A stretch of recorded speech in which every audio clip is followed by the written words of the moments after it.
In today's health and well-being session, I would love to share with you some of my tips and tricks on how you can live well in the digital world and how you can support youth and staying young. Youth, maybe you have children, and staying young, who wouldn't want? So today I'm going to share with you practical case study with all the blood tests that you can do as well with your local GP. And we will dive into the mitochondria, that is the energy powerhouse and is the source of the information from every single cell. And we will look at some longevity nutrients and, of course, supporting the youth. We will look at how you can feed the adolescents.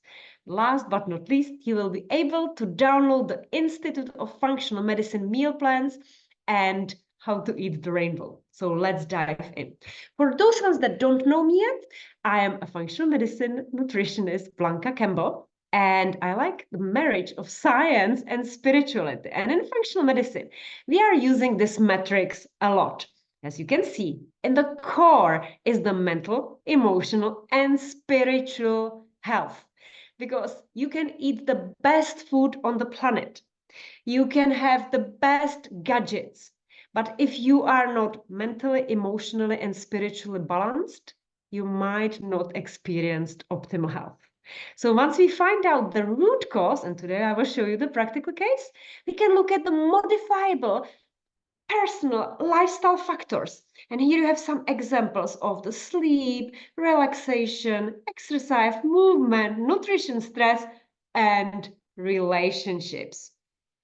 So today I want to introduce the case study Jenny. Obviously, I have changed the name. Jenny is 49 years old. She works here in Basel in a large pharma company. She is enjoying climbing the corporate ladder. On the top of it, she is a mom of 3 beautiful kids. And you can imagine she's busy. And as it wasn't only this, she's also volunteering. That's how nice she is. She came to me with something that bothers her because she has increased appetite and obesity. So she shares with me that she used to be size 34, 36, so say quite skinny. And recently, she experiences fatigue and mood swings, no matter of the amount of sleep that she gets. She also noticed misfiring hormones. So she is in a perimenopause, menopause. And what could be the underlying issue when she shares it with me? So as I said, perimenopause and menopause. And we will have in September a full session on misfiring hormones and on this topic so that you can learn how to ease the transition. Could that be mitochondrial dysfunction? Yes, and that's why I will share details about mitochondria, the energy powerhouse, today with you. Could this be hypothyroidism? Definitely, and that's why we are going to run the test to check the endocrine system. Could this be nutritional imbalance? Yes, because she was completely honest with me, and she shared that to save the time, she's ordering the food or she is eating the heavily processed food that she buys in supermarkets. Could this be lack of physical activity? Of course, because she's super busy and she doesn't make time for exercise anymore. And could this be stress? Yes, chemical, mechanical, and psychological. So let's look at her blood tests. I know this slide is very small, but do you know what? It's mostly for me so that I can walk you through what I have found. On the other hand, if you are going to see your GP, this would be the page that you want to print and you would want to ask the same tests. Even though it's in German, believe me, this is international and every doctor would know what it means. I will not go through every single marker because we will be here for 90 minutes. That's how long it takes when I interpret in the comprehensive initial analysis the data for my clients. But I will give you the insights into how important is to look into the blood, what's happening in your body, and then connect it to the story of what the person is telling you. So right away, I see that her red blood cells, therefore the erythrocytes, hemoglobin, mean cell volume is slightly higher. And you would think, well, this is good, but it's actually not.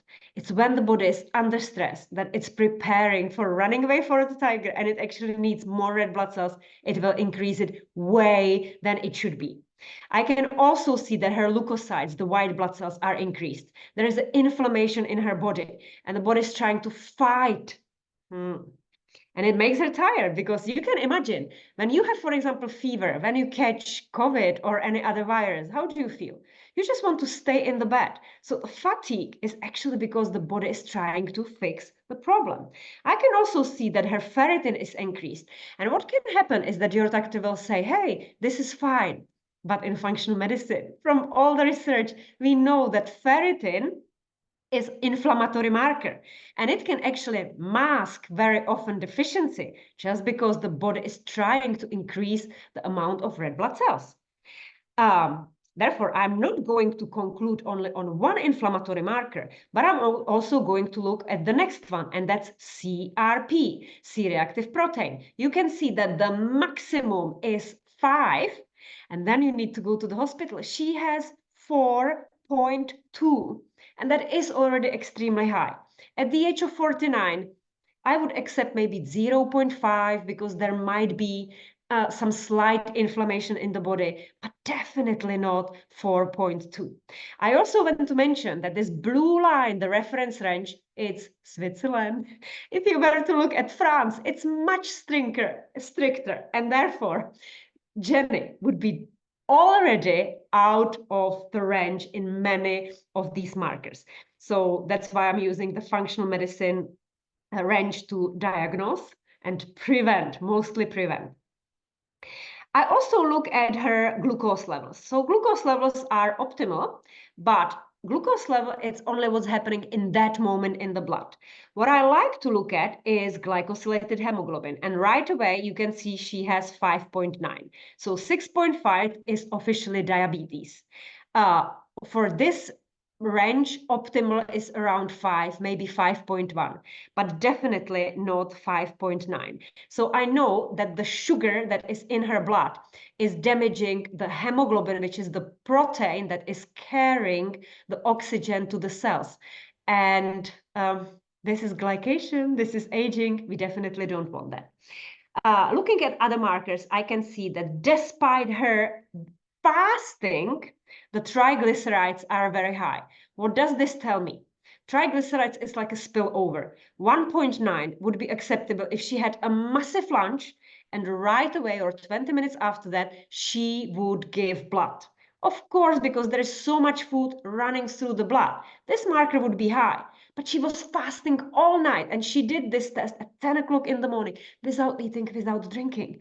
Therefore, the triglycerides, it's a sign of metabolic syndrome. It's completely clear. But conclude only on this. I'm going to look at the total cholesterol, which is 8, extremely high. And I'm going to look at the LDL, which is very high. This is a low density lipoprotein. It's a heavy golf ball that is damaging her arteries and can cause inflammation and atherosclerosis. And that is very high, 6, very high. The other marker that I would like to point out to you in this case study is uric acid. So Harnsäure in German is uric acid. And uric acid, if you were to look, in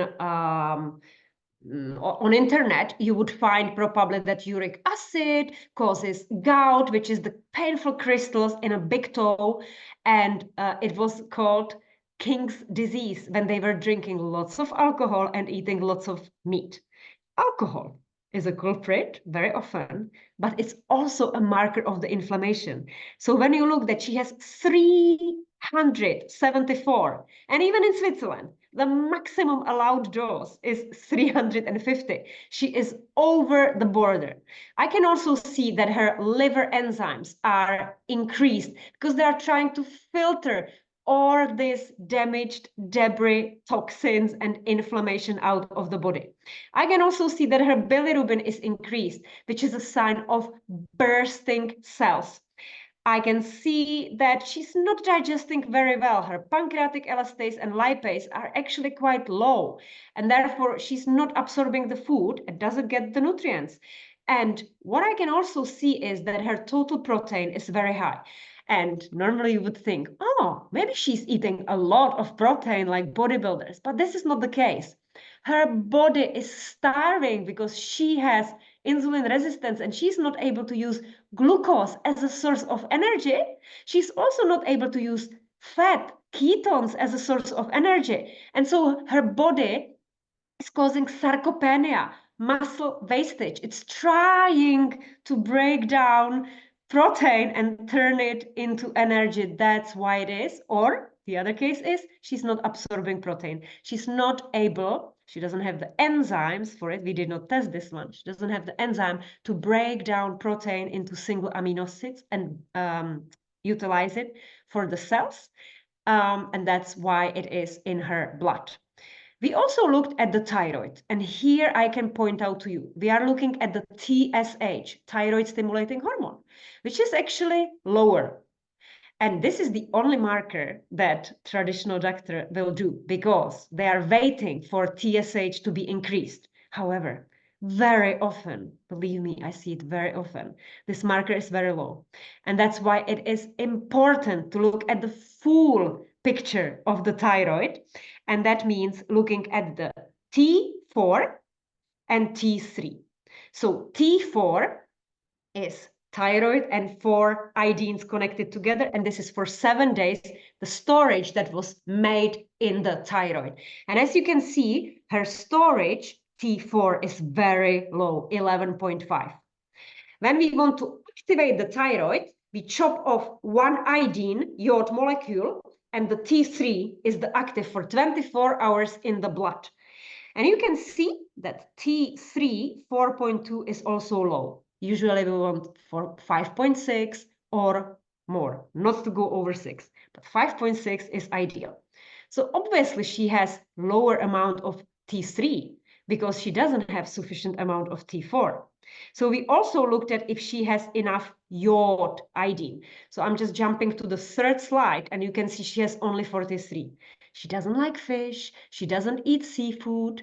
She doesn't buy salt with iodine. She doesn't take any supplements. We are going to change this. I also wanted to see, because she's perimenopausal, 49, this very often triggers autoimmune disease Hashimoto. And therefore, I asked the doctor to run the antibodies. So you can see on the third slide, anti-TPO and anti-TDG, it is actually increased. So her own body is attacking her own cells. And therefore, more she's producing, more antibodies it's going to create. So I will already apply the strategy for the Hashimoto and autoimmune disease with anti-inflammatory and mito food plan, and you will see what it is about. But let me come back in here. So we looked at the lipase. She's not digesting well. She's not digesting protein. We look at the thyroid, and obviously as a nutritionist, I always look at the B12 and vitamin D. You can see she has only 248. It's very low. She's not supplementing, even though she loves eating meat, but she's not absorbing it. This can be because she doesn't have an intrinsic factor functioning in her stomach to activate the B12. But this is the inactive B12 and it's anyway low. So she will definitely need to supplement this. And vitamin D, which is immune regulator, it's extremely low. So she definitely needs to increase the vitamin D levels. Typically it's 4,000, but I think in her case, I'm going to do 10,000 international units every single day for 2 months, and then we are going to retest. Homocysteine is surprisingly low. Filtration rate of the kidneys was perfect. We can see that she has enough iron as well. And now we look at the sex hormones. So she has her period every 6 months. This is the last stage of the perimenopause. Official menopause is when she is for 12 months without a period. But menopause is only 1 day in a year. Then it's post-menopause. So now she is in a perimenopause, which lasts 5 to 10 years. 5 to 10 years, that's how long it takes. And how do I know that she is perimenopausal, menopausal? last stage, is because her follicle stimulating hormone and luteinizing hormone, the brain is shouting to ovaries, please make more estrogen, estradiol. And when I look at the estradiol, 75 is very, very low. However, she has high testosterone. And that's quite dangerous. That's why she shared with me that she has some hair on her chin, on her chest, and on her back. And she started losing hair in these strategic places. That's because of the testosterone, which is increased due to the enzyme aromatase, which is always increased with insulin resistance. So all the women that have polycystic ovarian syndrome or are in the perimenopause and have high testosterone need to apply another certain protocol. What I also want to bring to your attention is LDH, which is lactate dehydrogenase, and the last marker, which is insulin. So these two markers are very important. Lactate dehydrogenase, as you will see in the other slides, is increased when it's not utilized in the body in a Krebs cycle. So she's basically not able to create energy from sugar, from carbohydrates. And insulin is very high. So insulin is a very potent anabolic hormone that needs to open the gate for the glucose to come inside into mitochondria and be turned into energy. So in a fasting state, when she didn't eat anything at all for 12, 14, 16 hours, there should be no insulin. Insulin should be released only when the glucose gets into the bloodstream after food. But this is a sign of insulin resistance that is lasting for a really long time. I can also see that she's tired because her morning cortisol is very low.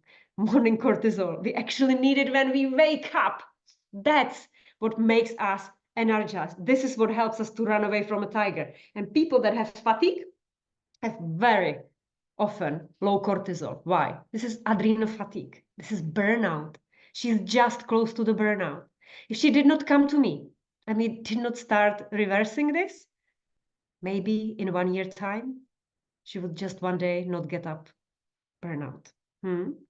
So we are going to support the adrenal glands. As you are going to learn in the next video, next session that we will have, adrenal gland that is producing cortisol is in the perimenopause also trying hard to produce estrogen and progesterone. And therefore, it gets very busy. And that's why the cortisol first goes up and then it goes down. We covered the Hashimoto. And you can see that her body mass index is 37.2, which is already obese. And she had high blood pressure. So, to summarize, what did we find? We found out that Jenny has metabolic syndrome, which is cluster of all these symptoms. So abdominal obesity, yes, she has obesity, high triglycerides, which was the spillover, low DHL, yeah, so we did not look at DHL, but DHL is a high density lipoprotein, that's a very low one in her case. She has insulin resistance because her insulin was very high and her glycosylated hemoglobin was very high, and she has inflammation. So she did not have only one marker of inflammation, but she had 4. So this leads us also to the cardiovascular risk, pre-diabetic state, menopause, systemic chronic inflammation, and subclinical autoimmune markers. Because I say subclinical because doctors are waiting when these markers are way too higher to just diagnose. It's autoimmune disease. So what can we do about it? Let's get it practical. If you have measuring tape at home, you can see if you are at the risk of cardiovascular disease. So you need to measure around the belly. So as you can see, you will go slightly, little bit above the umbilical cord, the belly button. And you can also touch your ribs. Where the last ribs, then there is the place. So you will measure around your belly. Then you will do the same with the hips. So you try to find the point where you have like the biggest part of your bum and that will be the hip ratio. And then you calculate the ratio. And if you get lower than 0.80, perfectly fine. If you get moderate or high, you will know if you are at the risk. If you cannot measure, how you also know is that for men, it might look like a beer belly. So it's not the fat that you can touch, but that's the fat that is actually suffocating the inner organs. Yeah. So, and with women, I mean, you will know. You will know if you are there. So, why you should do the blood test, at least for the panel for a cardiovascular risk? You want to see how much of the LDL you have. And let me tell you, this is a busy slide. I made it busy for you so that you can write it down and understand the process if the doctor is asking you. So LDL is a low density lipoprotein, this heavy golf ball. And the job of this heavy golf ball is to take the sugar that was turned into CoA and into cholesterol, and LDL, the shopping bag, is carrying this fat into the body, usually the abdominal area.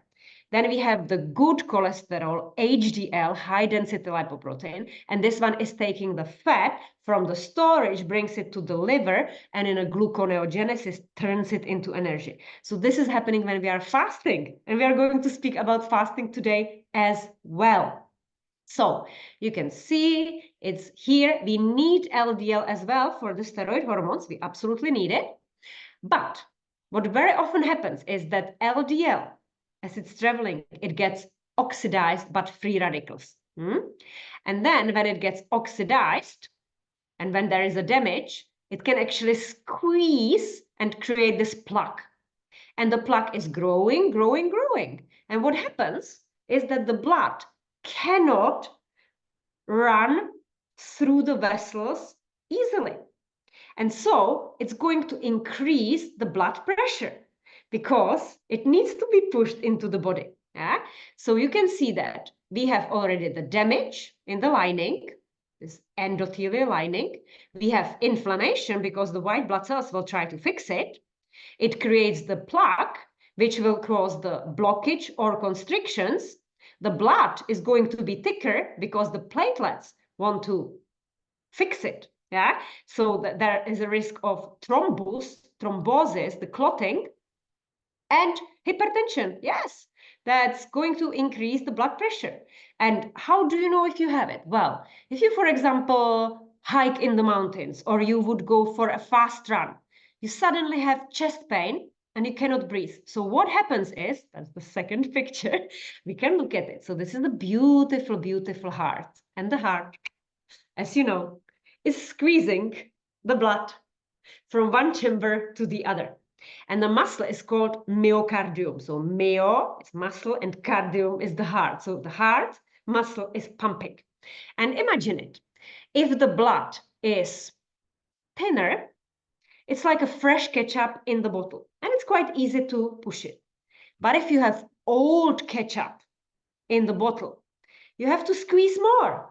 And try to squeeze it at home more and more and more. And then somebody will tell you, run, squeeze even more and more and more. Well, even when now I'm showing you, my hand is getting sore. And this happens to the muscle. And as the muscle is working, it doesn't have any oxygenated blood for its own purpose. And that's why you might have chest pain, angina, it's also called. Moreover, if in these vessels, in this like blocked artery, this is actually a blocked artery, right? So vessels and arteries. If this happens, that's a heart attack. And we want to avoid this. And what will the doctor say? So even Jenny, if she goes back to the doctor, that of course has this potent medication like statins. So I don't want to say what's good or bad. This is the decision for you. I just want to simply explain the mechanism of the drugs. So the scientists are very, very, very smart. And so they came up with this possibility of having cholesterol-lowering drugs. But how is it actually lowering the cholesterol? So what happens is that this drug will increase the receptors in the liver so that it can absorb more of the cholesterol. So it will sit in there. But the receptors, they don't recognize the oxidized LDL. So they are not going to absorb that one. That one is damaged. It has a different molecular structure. So what happens is that this drug will block this enzyme reductase that is needed. So the liver can't produce any cholesterol. But what happens is when we don't have cholesterol, cholesterol is a building block for steroid hormones. Estrogen, testosterone, progesterone, cortisol, all these are steroid hormones. So if you are on statins, you might actually experience some of the side effects. Like for men, erectile dysfunction, if there is no testosterone. So what also happens is that it blocks the coenzyme Q10. And as you will learn in the next slides, coenzyme Q10 is a very potent antioxidant and needed for the energy production. So you might decrease cholesterol, but this is definitely long-term not going to help you to feel energized. And also the muscle weakness and pain it causes when my clients start taking statins, because this was their choice, they have muscle pain and neck pain. It's very painful for them. So let's look at the simplified map of energy metabolism. So what happens? We eat fat, carbohydrates, and protein. So what is fat? Avocado, olive oil, nuts, seeds, carbohydrates, pasta, rice, potatoes, beetroot, protein, meat, eggs, pea protein, pulses, and so on. So of course, we want to eat all of these groups, but in different ratios depending on what we want to achieve. So using fat, for that we don't need insulin at all. And so that's why, for example, for Jenny, ketogenic diet would be optimal. But will I recommend ketogenic diet? I don't think it's sustainable, and I don't think I will start her on a ketogenic diet. Moreover, her beta oxidation is just now working. So I will definitely give her L-carnitine to support it. We know now that she is not absorbing the carbohydrates, or at least not all of them. So she's not turning the sugar into the ATP, into the energy. How do we also know? Because her lactate was extremely high. So lactate dehydrogenase was just building up. So it didn't come to this Krebs cycle.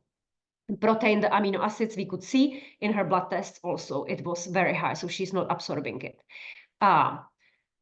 Here is a picture. So on the right one, you can see mitochondria. Yeah, so mitochondria is the energy powerhouse, and this is how it looks inside of these parts of the mitochondria. Yeah, so this is mitochondria. Everything that we eat, glucose, turns into pyruvate, and pyruvate enters into mitochondria, into this Krebs cycle. So the Krebs cycle inside looks like this. And why I'm showing you is to show you which minerals and vitamins we need and how many of them we need.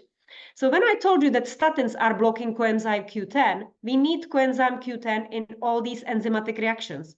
That's why people on statins cannot create energy, and they feel tired and they cannot even build a muscle. We also need riboflavin and niacin. These are B vitamins. We need vitamin K, iron. If we, vitamin C as well, lipic acid is an antioxidant. Yeah. So if one of these this is called electron transport chain, if this doesn't work, the ATP, the adenosine triphosphate, the energy cannot be made. However, if the mitochondria works in an optimal way and we have all the vitamins and minerals, we are energized from the morning till the evening. We don't even need coffee and we don't need to eat. You can fast for 3-4 days and still have the energy that I have just now. And so how can you decrease cardiovascular risk with nutrition? This is what you wanted to ask me, I know. Well, eating the rainbow, I said it in a previous sessions. What is to eat the rainbow? So you can see that the rainbow has colors. You want to have variety in a fruit and vegetable, and you definitely want to eat protein because that's what we see. Carbohydrates, our body knows how to make it. We don't really need carbohydrates. And guess what? Carbohydrates are anywhere, everywhere. If you look at the oats, that's a carbohydrate. Everything that comes from the plants has carbohydrates. So fruit is basically just sugar, fructose and glucose together. So it's a carbohydrate. So we need lots of protein, either animal protein or sources like broccoli has protein, seeds like linseeds. So everything we need to prevent it. We need vitamin C. Vitamin C is also needed for cortisol, the stress hormone. And because we live in this digital era and we are very stressed in this world, we are depleting very often the vitamin C for the production of cortisol. And so here it might be wise to supplement 500 milligrams a day, taking it mostly in the morning or mid-morning, not in the evening, because vitamin C is energizing. So don't take it before you go to sleep. And vitamin C, together with zinc, creates collagen. So we want collagen because we want the arteries and the vessels and the skin to have optimal flexibility so that it can expand when we go to sleep, it can relax, and it can constrict when we quickly need to push the blood through when we are running away from the tiger. We absolutely need magnesium. Magnesium, it's not only because of cramps or to help you to fall asleep, but it helps with this to ease the vasoconstriction. So people that have pain in the chest or some heart palpitations, magnesium is necessary. It's also electrolyte. Nitrates. So nitrates, I once told you, that's a Viagra. So nitrates, I needed to dilate arteries and lower blood pressure. Nitrates are, for example, in beetroot as well. Beetroot juice you can drink. Carnitine. So I mentioned that Jen is going to take carnitine as a supplement because it has with the fatty acid oxidation. So there is this beta oxidation. So carnitine, this amino acid, this molecule, is taking every single fat cell into the Krebs cycle to turn it into the energy. Lysine. So lysine is very well known by athletes for the muscle recovery. Lysine also helps as a protection against the virus because it blocks the replication of the virus inside the cell. So it stops this domino effect. When you have herpes virus, COVID, whatever virus. Taurine, it's made from cysteine and from sulfur, and we need it also as a building block. Amino acids, coenzyme Q10, absolutely. So it's in fatty fish, seeds, olive oil, chicken. I personally supplement it together with omega-3 in a much larger doses every single day. And vitamin D, it's an immune regulator, and it lowers the artery stiffness, so we need it. Everybody needs it every single day. Sunshine, look at me, how dark I am. And I'm still in a lower end if I don't supplement. I test very often vitamin D. Garlic reduces the blood pressure and reduces cholesterol. However, be careful because as it lowers the blood pressure, you might feel sick if you eat raw garlic on empty stomach. It happened to me, it happened to many of my clients. And pine bark, it's resveratrol as well, and it's a potent antioxidant. So it decreases the risk of thrombosis. So these are some of the things that you can either supplement. And now you might be asking, but how do I know how much fat should I have? So men, optimal is 6 to 15%. Women, 14 to 20%, but until 25 and like menopause is absolutely normal. I'll give you an example of me. So if I have 50 kilos, I have 18% of the fat. So it's 9 kilos of the fat on my body. So even though you wouldn't see any fat, even in omentum is protecting the organ. So we need some fat. If I want to lose into 48 kilos bikini body in summer, 14%, but that is the lowest that I would ever go. I had once 47, it looked horrible.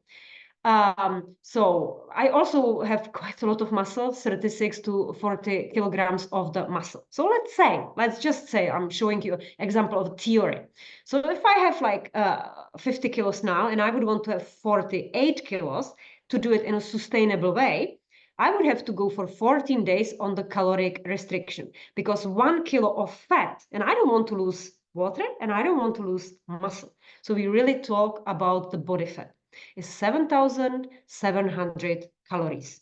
So if I reduce for 2 weeks, whatever I eat for 500 calories, which is basically the dinner, I would completely skip the dinner for 2 weeks.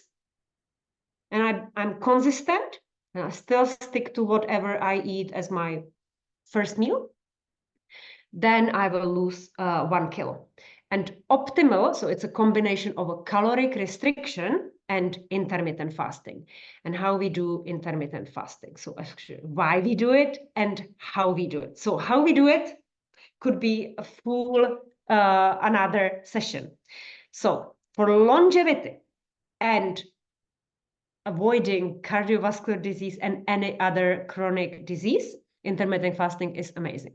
So we have 39 trillion cells in the body, and they get damaged or die or they are inactive. However, if we are constantly eating and never get the break, the body cannot really clear the system. And we have these senescent cells, they are built up in the body. So it's cells that don't have the mitochondria anymore inside. They are empty. They are not functional. They are old. And we have too many of them. So they are almost like a rotten apple. The problem is that cells communicate with each other. So if a senescent cell that is damaged with a damaged mitochondrial DNA touches another healthy cell, it can actually make it sick. So when we do intermittent fasting, we put the body under a massive stress. This is called hormesis. And in this process, if you don't eat for 16, 18, 20, 24 hours, 2 days, 3 days, 4 days, the body needs to mobilize and it will say, look, we need to kill some cells. So this is called apoptosis, programmed cell death. And it's going to damage, kill, break down the senescent cells that are not working. So they burst. And from whatever bursts, there are the particles, there are amino acids, there are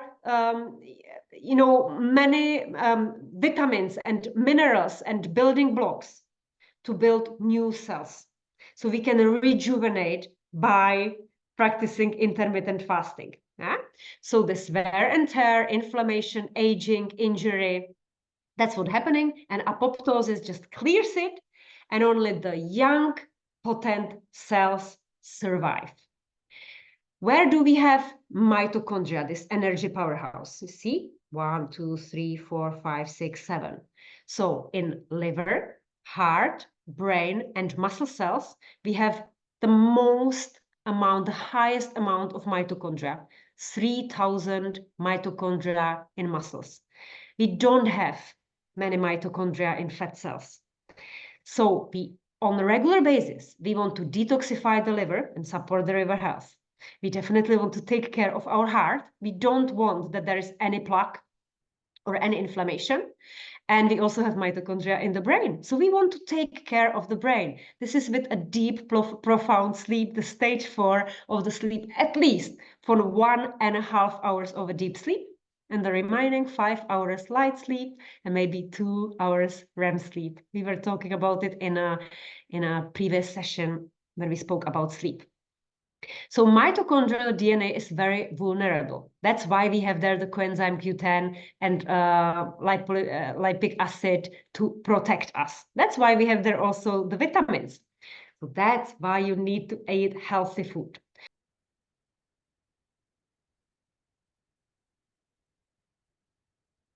What I will do with Jenny is I will implement the mitochondria food plan from the functional medicine, and we will do the intermittent fasting 4-1. What means 4-1? 4 days in a week, she will be fasting for 16 hours. 2 days per week, she will fast for 18 hours. And 1 day a week, she will be fasting for 24 hours. But to be honest, I think that at the start, we will do just the 16 hours.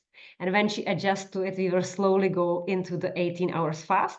And it will be with only 2 meals per day. Yes, it's tough, but we want to reverse the insulin resistance and we want to improve her markers within 3 months so that her doctor is surprised and tells her, okay, you don't really need statins, you don't need metformin, you don't need Ozempic. That's my goal. She's also going to have a supplementation program because we need to suppress the hunger. So we will find natural metformin and natural Ozempic for her, and she's going to practice hormone yoga therapy. Now, let's go to how we can support youth, how we can support adolescents, the children that we have in our family or young people that you have around you. I love this. What you seed, you reap. So children are mimicking what we do. So don't tell, show. You are the example of what you do. So we program the children until the age of 7. They're programmed by the environment and they are mirroring what we do and they have our beliefs. So this mirroring effect has massive impact on them. So remember, 95% is the subconscious mind, what it learned, and 5% is this analytical mind that we have in this moment, in something that we don't know. And that is a body-mind connection. I put here this picture of a child holding a snake. So it's up to me how I react. So if my daughter comes and shows me, look, I have a snake, I can say, oh, it's a beautiful snake. And she will still hold it. And if I put it down, she will put it down. She will get scared. So she doesn't know yet what she should think about the snake. It's my reaction that will have impact on her. She will be scared. She might cry. So careful how you act with children. Children, they operate on the alpha and theta brain base, and they need this creativity and intuition and daydreaming, and we want to support them in this. We don't want to steal their dreams. So what happens after the age of 7? So from 7 to 12, you can become a coach. So the best is to get interested in what they are interested in. And I made many mistakes because I wanted my children to play piano, do the music, ride the pony, and they hated it. And once I went to the swimming pool with them and I told them when they were like 7, 8, 9, you need to swim. And they said, why don't you swim? And they were right. So then I changed it. I didn't want to be the parent who is only waiting in a swimming pool for them and tells them you must go to the swimming classes, swimming at the same time. And the same I did with piano, and the same I did pretty much with everything that I wanted them to do. So I wanted to be a good example. So love them in your calendar. And why I'm saying this is that very often my clients, even Jenny, she has 3 kids. But if I ask her how much time she spends with them, she doesn't really love them in the calendar. She doesn't have a time there for them. She sees them maybe 5, 10 minutes in the evening. It's her husband taking care of them. Cultivate the confidence, courage, and curiosity. And this is in everything. So in functional medicine, this mental, emotional, physical, remember, it's the core of the well-being. Encourage them to take risk and seek unpredictable situations because the success and the growth happens only when you get outside the comfort zone. And I also want to talk about the brain chemistry because many of my clients say, oh, my child is sleeping. I woke him up on Saturday morning so that he cleans the house. But remember that children and adolescents, the age of 14, 15, 16, 17, 18 and more, they need to sleep. So it's only at mid-20s when the maturation of the cerebral cortex happen. And remember that in the sleep, it's when they consolidate all the information. Only in the sleep, the growth factor is released. So let them sleep and don't have massive expectations from them, because their brain, even at mid 20s, is still not developed. It's all about this neuroplasticity that is creating, and actually in aging we can also influence. So how you use your brain influences its structure and functioning. That's why we want to learn new things, and we want to eat the food for brain. Serotonin, tryptophan. So where is tryptophan? It's in eggs, fish, cheese, pumpkin seeds, beans, pulses, red meat, and chicken. So if you can implement just this simple thing into your daily routine, that would be amazing. And I also want to speak about uh,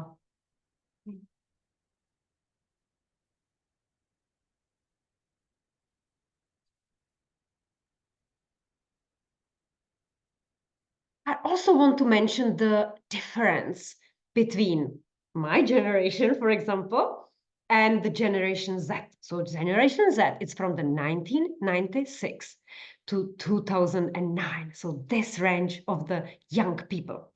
And I don't know how you, but I have two teenagers at home, and they can spend, actually, my daughter, she can spend even 9 hours on the phone per day. My son, not as much. So what is the advantage? What I noticed in the young generation, what we can learn from them, is the diversity and inclusion. I definitely see it in my case. Like, I grew up in Czechoslovakia in a small village, and I don't think that I was exposed to the diversity and inclusion as much as my children that go to schools in a very international environment, and they learn so much from their friends, whether they're from Vietnam and Thailand, and they have friends from Ethiopia and other countries, Italy, France, Poland, Czech Republic. It's just amazing. And how they can advocate for the social issues. They stand for the rights of others.